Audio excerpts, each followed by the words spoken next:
Prot Warrior is going to be pretty good this season, guys. Probably not meta, but pretty good. Let's discuss why.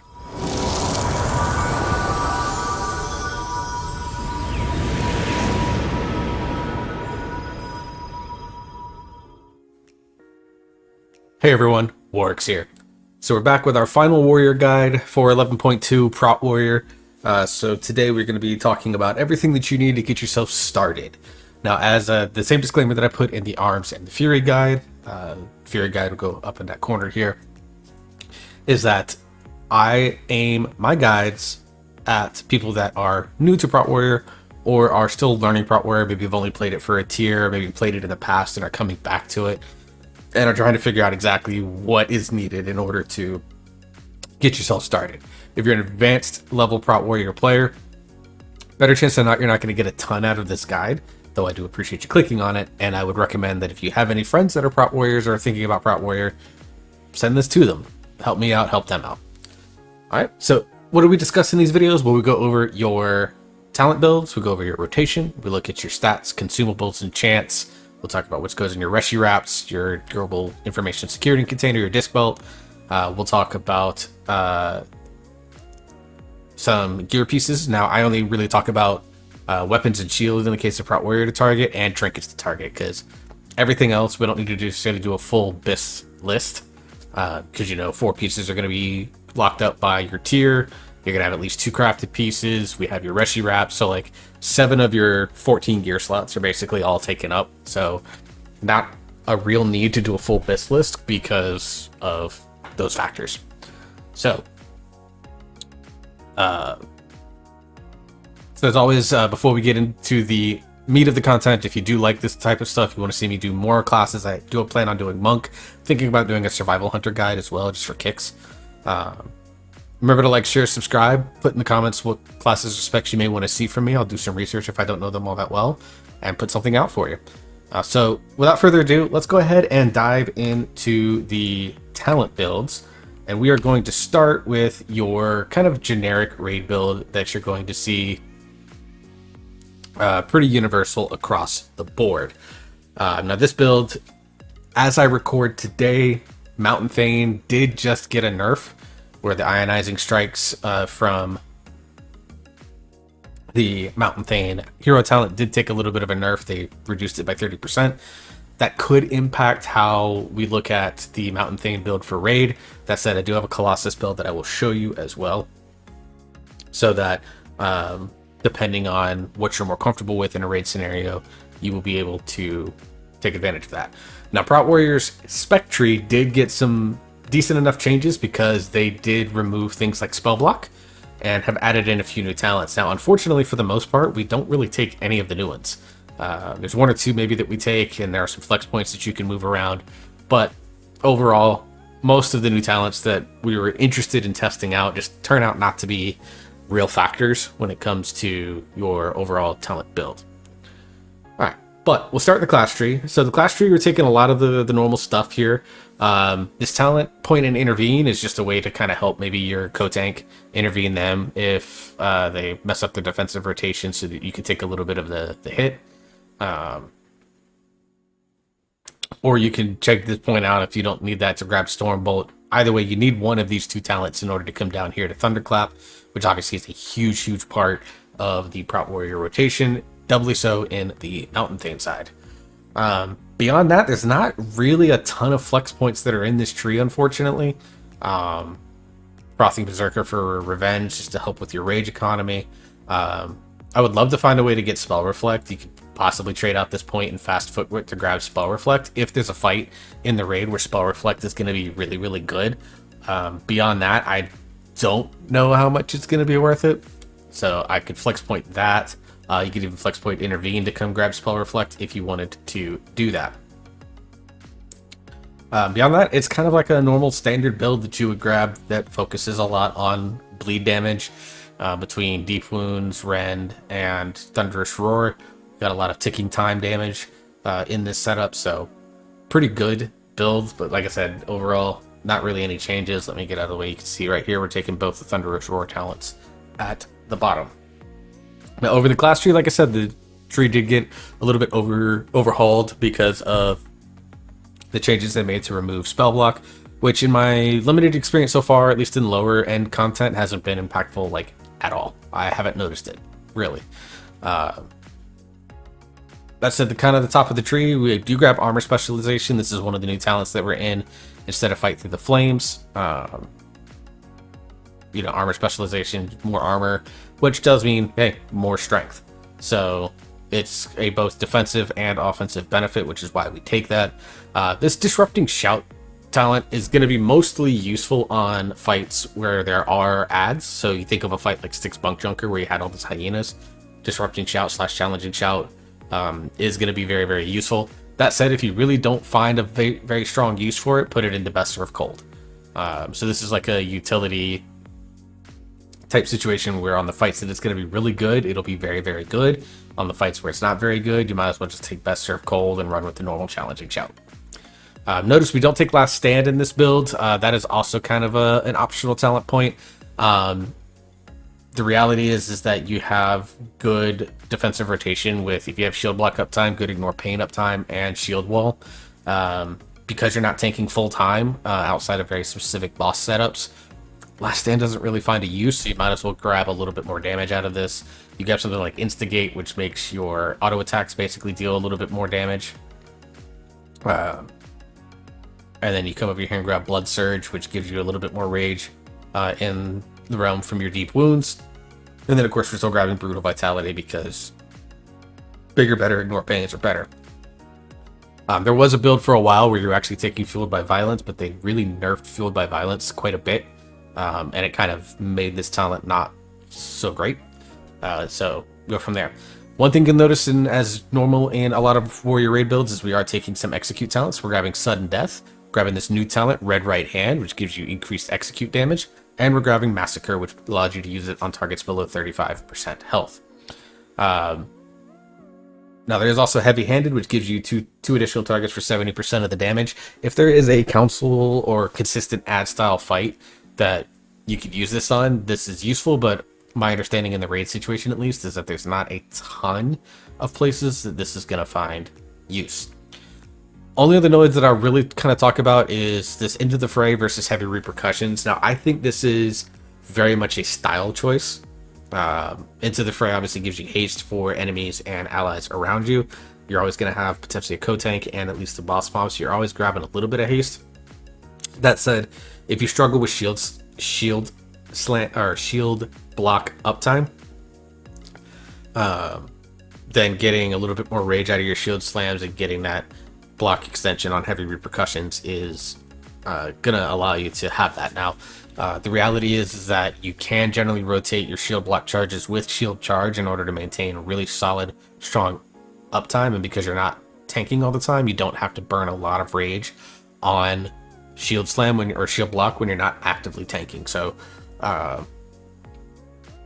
you just are able to make better use of Into the Fray, though as you'll see in a sec with the Mythic Plus builds, potential to use Heavy Repercussions.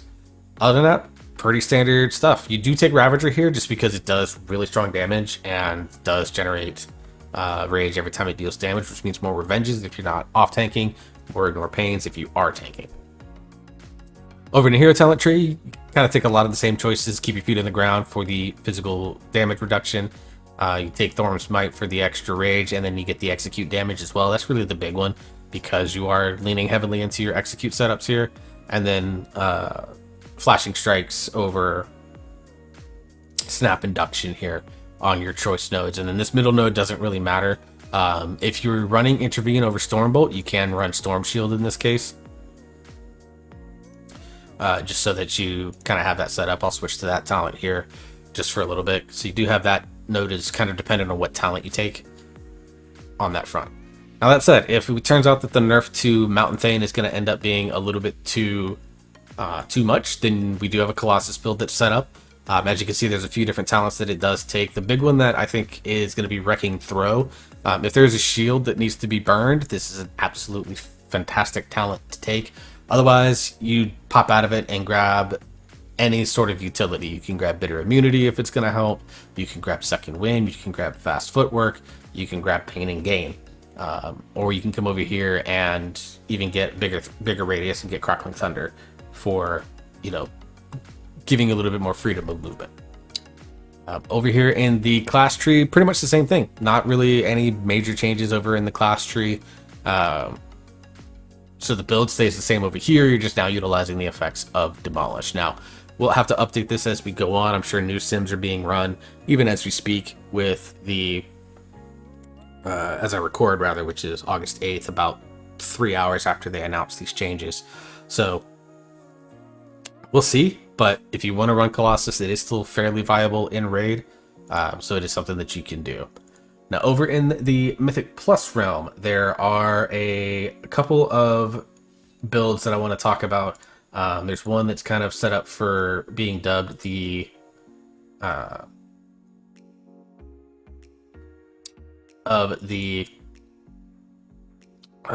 there's like a difference between like a weekly key type situation where maybe you are much more comfortable in it if you're doing just like a weekly 10 for your vault once we get up to that level, or if you're interested in pushing. Now, the talent setup that I have here, this is much more generated for I'm pushing keys. It's a little bit more defensive versus the weekly build, which adds a little bit more offense into your arsenal.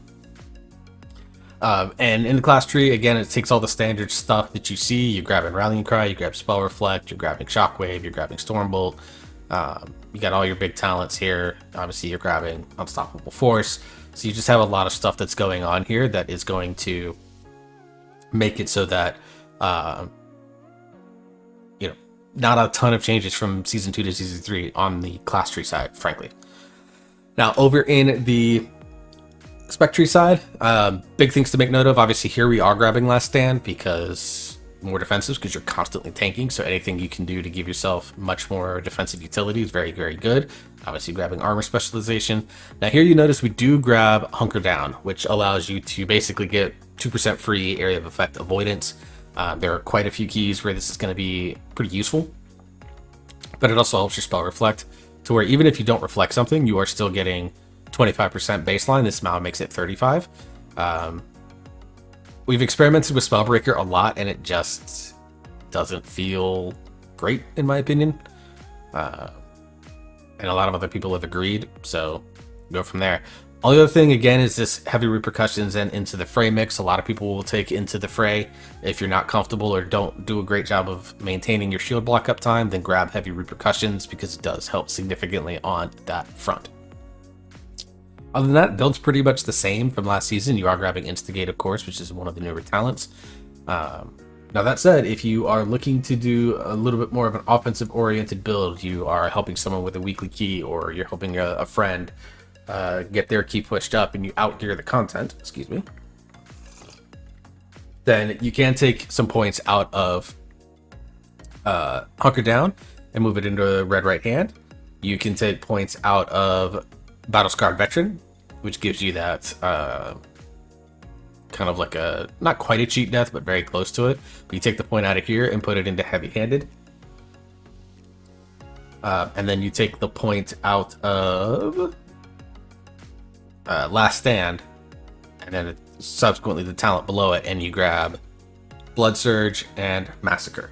So you lean more into your Execute, you lean more into getting your Rage built up to execute more, and you lean more into that execute damage. That's really the biggest difference. It does play Colossus as well, or excuse me, it plays Mountain Thing, so no change in your hero talents required. It just involves moving a few points around. Like I said, I would play that build if you are very, very confident in the damage intake that you're taking and you're going to be able to deal with it without having to do it. But once you start getting into content where, you know, you're really being tested to maintain your HP, you're probably best to switch off of that build and into this more defensive-oriented build. Now, I'm going to play this defensive-oriented build to start because I'd rather be safe on that front until I figure out what the damage intake looks like. And then once I figure that out, I might, as I get into like go through the single-digit keys, I might switch up the build and go to the more offensive-oriented build. But once I hit like 10s, 12s, my goal is to push up as high as about 14, 15s this season. Then I'm probably going to have to switch into that more defensive-oriented build.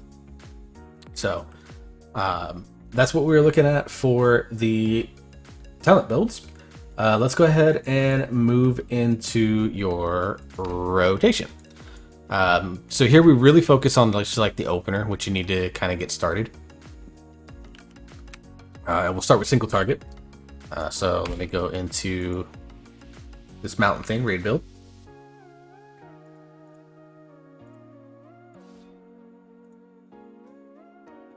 All right. So with Warrior, so obviously if you're like leading the tanking job, what you're going to want to do is you actually want to start by throwing out your Ravager as you start combat. So like with like 1 second left, you want to throw it out there. And then you're going to charge, Avatar, Font, and Shield Block so you can make sure the boss is on you. You're going to cast Thunderous Roar, Demo Shout, Shield Charge, and then Ignore Pain. As you can see, we got our Execute procs, and then you want to do that. And then you can kind of go from there. So, again, to kind of go over it, Ravager as you start, charge to get into melee range, Avatar while you're charging, get a Shield Block up, or Taunt if you're having to be the first tank. Thunderous Roar once you hit there, Demo Shout to get the rage off of that, Shield Charge so that you can maintain your Shield Block and get the free Revenge, and then you want to Ignore Pain, basically as a way to avoid overcapping.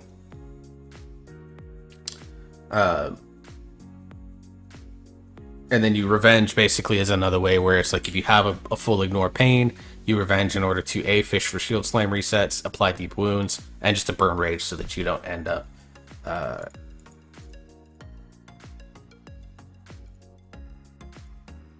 getting all kind of set up there.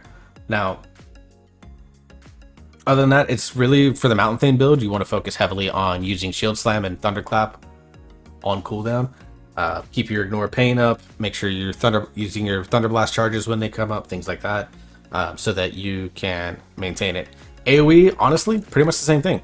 You're going to be using these cooldowns on cooldown, Shield Slam, Revenge on your free procs, and if you need to burn Rage without dropping an Ignore Pain or an Ignore Pain or a Shield Block charge. So it's a very, very straightforward rotation. Like it revolves heavily around Shield Block and Thunderclap, maintaining your Shield Slam and Thunderclap, and then your Shield Block and your Ignore Pain, keeping your mitigations up, and then your cooldowns, Ravager, Thunderous Roar, Avatar, Demo Shout, Shield Charge. You kind of just use them on cooldown. So Warrior has a lot of ways to rotate through cooldowns to either do really heavy burst damage if you're doing like a big, like think about the first pull in Floodgate where a lot of people will pull something like 12, 14, 15 mobs. There you can like burn everything and do really, really big damage. But then you also have situations where if you're pulling a lot of smaller packs, like think of a dungeon like Theater of Pain, where there's not a ton of big packs, you can actually spread your cooldowns out so that you kind of are doing much more consistent damage pack to pack, so that you have like you Ravager one pack, you Thunderous Roar the next, you Ravager one pack, you Thunderous Roar the next, kind of rotate between them, things like that. But like I said, the rotation on Prot Warrior is very simple. Shield Slam on cooldown, Thunderclap on cooldown, Shield Block always up as much as humanly possible, Ignore Pain, and then if you need to burn Rage, use Revenge if all of those other conditions are satisfied. Cooldowns, Demo Shout, use it often because you gain both a reducing damage that they do to you by 25 seconds. You also generate Rage off of that, so it's another way to keep your Rage economy going. Ravager, Thunderous Roar, Avatar on cooldown, always. So that's like the TLDR on the rotation. Alright, so I'm going to come back up here so that way I'm not in the way of anyone that wants to do some dummy testing. Let's talk about your stats. So Prot Warrior stats have not adjusted a ton from last season to this season. And that is that you obviously value strength above all else, but haste is still super valuable. And then crit is also super valuable. Now I'm set up a lot for Fury because I'm anticipating having to play that early in the raid, although I'm going to mess around with arms. So I need to get more crit gear, but you want to be haste crit.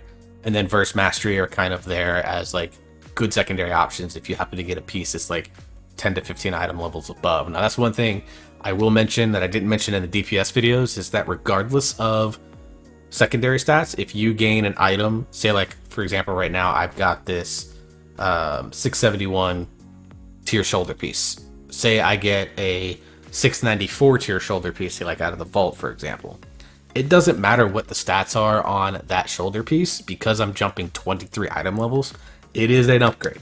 It could be verse mastery in those shoulder pieces, and it is an upgrade. You are going to gain so much more because you're gaining a ton of strength, a ton of stamina, and then of course working towards your tier set bonuses themselves. And strength above all else is going to be that, along with weapon DPS. So if you're looking at like an item that's like 10 to 12 item levels minimum above what you're carrying now, regardless of secondary stats, it is an upgrade. And that's true pretty much across the board with almost every class. Alright, let's look at your enchants and the other consumables that you will need. So in Season 2, you saw a lot of Authority of the Depths. My fat head's in the way of this, I think. Yep, Authority of the Depths. Now that said, in Season 3, you're going to want to be looking more towards something like Council's Guile, which obviously is going to help you give that crit proc. I probably need to go make that change. Cloak and Bracers, we're seeing a lot of people run Leech. Now, I generally am going to be, obviously we're using Reshi Wraps for any spec that you play. And Bracers, I'm probably going to run similar. I'm going to end up probably crafting something that is going to go along with my Arm set, because Arms also likes crit and haste, so the stats distribution is very similar. And I run speed on those, so you can do that no problems. If you want to run avoidance, you can do that. The cloak and wrist enchants are tertiary stats, so their impact is overall very, very minor. It's much more about preference. But if you want to pick quote unquote the best one, you grab Leech, because anytime you can give yourself a little bit more sustain as a tank, that's never a bad thing. Alright, on the chest, as always, is Crystalline Radiance, as it has been this entire expansion. On your Reshi Wraps, you want to grab the Precise Fiber, so that you can get that extra crit. If you have a ton of crit and a ton of haste, then grabbing something like a versatility setup is never a bad thing as well. Over on the leg pieces, as you can see, we got the agility armor or strength armor setup, and you're still going to want to do that because, again, you gain strength based off of your armor. So anytime you can add more armor to your setup, we like that. Defender's March on your boots is always. I just upgraded these actually like an hour before I recorded this, so I haven't got a chance to take care of them. And then on your rings, you're generally going to want to do haste. Now I'm putting crit on like this one because I'm obviously lacking in crit, so I need to gem crit. There is a situation where that is viable if you are lacking in a specific stat. Like if you only have, like I'm sub 10,000 crit, I'm going to gain a ton more out of the crit enchants and stuff like that than I will out of a haste enchant where I'm sitting, you know, just over 14,000 haste. All right. Other consumables, there are two that you can go work with. Generally speaking, though, Flask of Alchemical Chaos is a safe one. You can use Tempered Aggression as well, which is the crit flask. You're obviously going to want your Tempered Potions for your damage potions, which are never a bad thing, especially for raid. There is a new healing potion that was introduced this patch called the Invigorating Healing Potion, but you can still use your Algari healing potions. Now, the Invigorating Healing Potions heal for like 6 million, so it's double what the Algari healing potions are, or almost double what the Algari healing potions are. But I've still got so many to go through. I'm just going to probably go through these before I actually go grab the invigorating ones. Algari Mana Oil, because it does have your two best stats, haste and crit.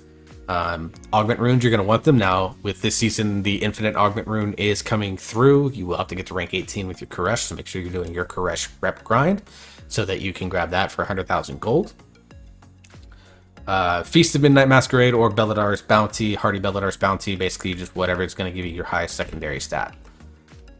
For your gems, you're going to want to grab this Culminating Blasphemite, which gives you primary stat plus critical effects per unique Algari gem color.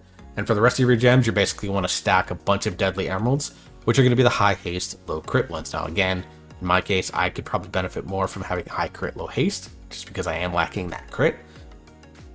So you have to kind of pay attention to what your stats look like and how you can basically round them out much better. Alright, let's move on to weapons and trinkets. Now, for this section, what I do is I don't, like I said, I don't do a full BIS list. What I do is I instead look at items that you can target that are going to generally be the most impactful. And weapon, shield, and trinkets are always going to be the most impactful items that you're going to get in any character setup. Caster, melee, tank, healer, it doesn't matter. Weapons and trinkets are generally the highest impact slots outside of your tier sets. Alright, so from the perspective of weapons, there's 3 options that I think we could really pay attention to. Let's start with the raid. And off of Nexus King Salhadar, so the next to last boss. So for a lot of people, this is probably going to be your hero track. For those of you that are deep CE or close to CE raiders, you could potentially get this off of Myth track. And that is going to be the Oathbreaker's Recompense. Cool little flavor text, kneel for the final time. It's great, but it also is, of course, your best stats. So if you can get this pretty quickly out of the raid before you get to a point of crafting, you can. Looks pretty cool as well. So you definitely want to go chasing this if you can get it either on Myth track or you can grab it quickly on a hero track vault. As far as shields go, you're going to get some pretty early in the group, which is this Ward of the Weaving Beast. Again, has this stats, crit haste, and is off the early bosses. So if you're a guild like mine that it kills about anywhere between 3 to 5 mythic bosses, then you are able to get potentially your Myth track shield, which saves you potentially from a crafting piece. And of course, as you can see, the setup here doesn't look good with my Mog, but it does look good overall on the Myth track side. Out of Mythic Plus, but both our best options are going to come out of Tazavesh, and that is the Blade of Grievous Harm, which again gives you that Ace Mastery, a little bit of a flame sword look. And then we're going to want to grab the Package Protector, which is crit mastery. So not the best stats, but still really solid. And again, you can see we have our setup here that looks decent enough. Now, these are probably going to be a little bit easier to obtain if you are someone that does Mythic Weekly 10 keys, because you can get them out of Vault. Crafting is still an option. You can craft the Everforged axe or sword or whichever, and as well as do the Everforged Defender and do crit haste on both. You can do your Ascendance on that, although from an embellishment standpoint, you're better off doing double silken thread, dust thread, and like a belt and wrist slot. Because I mean, the belt, you're gonna replace the disc belt probably about mid hero track, so it's not gonna last you this entire patch. So you're better off kind of chasing these 4 items as you can, get them out of the raid or get them from your Mythic Plus as you can. But if you are just struggling to get these, then you can grab those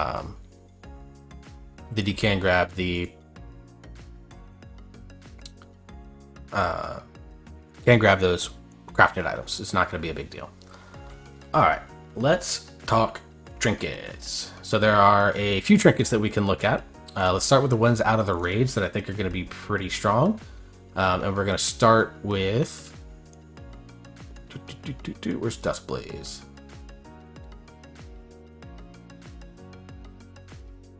I think this is out of... Actually, we'll just start with the trinkets. So obviously here, Tome of Light's Devotion is going to be by far the best trinket that we've got. It's a very, very strong defensive trinket. So if you're doing Mythic level raid content or you're doing high level Mythic keys, Mythic Plus keys, then this trinket is just going to serve you so damn well. Other ones that we can look at, there's some really good ones out of the dungeons. So let's look at the dungeons here. Obviously we are looking at a Floodgate, of course, the Sephorium Pacemaker, which of course I did get one on champion. High crit, we like crit, so just has a really good one. I'd say this is an S tier trinket. Out of Tazavesh, we are looking at the Ticking Sack of Terror. Gives you mastery on the equip effect, but the 2.5 million damage proc is really good overall. And then we're looking at the Brand of Ceaseless Ire, which comes out of the raid as like our other sort of S tier trinket. That comes off the Soul Hunters, which is the optional boss technically, but it's one that everyone's probably going to need to do because of the Interloper Sabatons. So this one obviously crit on an equip, which is good, and then of course it gives you another absorb, and then you split that damage out when you deal that damage. So it's really good in long combat situations. So in a raid situation, this is going to be pretty solid. In Mythic Plus situations, I don't think this is going to be, because it's much like Eye of Kazan, where it diminishes out of combat very quickly. Unless you can maintain combat, you're chain pulling a ton in Mythic Plus, you're not going to get a ton of value out of this trinket in Mythic Plus, but it is going to be decent enough for raid, especially when raid fights are longer. What are some bridge items that you can go grab? I do think that the trinket off of Lumathar, this Astral Antenna, does give you a bunch of crit. Not a bad one at all. And then the all-devouring nucleus off of Fractilius, or this unyielding nether spell, does have a good on-use strength proc. You can combine that with things like Avatar, or combine it with it has a 20-second cooldown. You use it a lot, so you macro it into something and just go to town. I think that's a good Birdwin Solia's secret technique, where you can give someone else a stat and you gain that stat as well. That one's pretty good. That comes out of Tassavesh. Those are all going to be good. And then, of course, the Arakara Sack Brood, because you gain a ton of strength out of that dungeon, or out of that trinket. Never a bad thing. So if you're not grabbing, honestly, Pacemaker and Tome of Light's Devotion, I think is probably going to be the best balanced setup. You get a strong defensive trinket and then a strong offensive trinket. But if you don't feel like you need the Light's Devotion proc, then grabbing like a Sack Brood Pacemaker combo might be really good. Or grabbing Antenna and Pacemaker is going to be a pretty solid idea. So what's the overall outlook for Prot Warriors? Other than a little bit of a nerf they took to the Mountain Thing talent set today, I do think that the spec overall is looking pretty solid. Is it going to be quote-unquote the meta spec? I still think Demon Hunter in Mythic Plus and Brewmaster, despite the little bit of a nerf it also took today, are still going to be very, very strong with the way that these higher end comps are looking. But that said, if there's someone in a physical setup composition where, which is typically Brewmaster, Shaman, and then 3 physical damage dealers, usually it's Warrior, Feral, Hunter, or Warrior, Feral, Rogue. But if you don't have like a Brewmaster that instead plays Prot Warrior, you just grab the Windwalker Monk instead and switch out who's tanking. So you could see a lot of Prot Warriors playing in that group, but Prot Warrior is a pretty flexible tank overall. It may not be perfect for every single potential composition that you do in Mythic Plus, but it is one that has value in every single comp in some sort of fashion, because it does have decent control through Intimidating Shout, Disrupting Roar, Shockwave, Rallying Cry is decent enough as well. So it does have a lot of like somewhat useful utility to bring into the situation. And like I said, as long as it does good damage and lives for quite a while, which it does right now, people are going to play it. There are a ton of ardent Prot Warrior players. On the raid side, I think it's going to compete with Fury Warrior for being the quote-unquote token warrior in the raid. Now, is it possible that you see a Fury Warrior and a Prot Warrior? Absolutely. But in like the Race to World First, so you're talking, the top really 2 guilds, but probably 3, potentially even 4 guilds. Prot Warrior potentially could see play there, where I do believe something like Prot Warrior, Blood Decay could definitely be a tank setup that we see. We could even see Prot Warrior, Brewmaster Monk as well, to bring those buffs to the table. So I do think there's a possibility that we do see some Prot Warrior being played. Is it going to be on Dimensius? Who knows? We won't know until, Liquid or Echo, 2 most likely guilds to get there first, are on that fight. But if you are a Prot Warrior fan, I think you should be pretty happy with where Prot Warrior sits right now. It's strong without being broken, which means that, finding groups or being a strong contributor to your group is definitely on the table. So I'm pretty excited to be tanking keys this season. I'll sub-tank raid. I'm the flex tank as needed, so I'm very much looking forward to it. Excited to play some Prot Warrior this patch and see what I can do with it. So if you have any other comments, thoughts, things that I might have missed, let me know down below in the comments. Remember to like, share, and subscribe. Like I said earlier, I'm on the road to 1,100 subscribers and 4,000 watch hours this year. That increases a little bit of the monetization I get off of this. And hey, we all need a little bit more money in our lives. You watching these videos to completion and subscribing to the channel are very easy and free ways that you don't have to put a penny out of your pocket. All I ask for is a little bit of your time and you to click one button on your YouTube page in order to help me achieve some of the goals that I have as a content creator. So I appreciate that if you would do that. But until the next video, hope you all stay safe. Hope you enjoy yourself. You're having fun. You keep on gaming, and we will see you next time.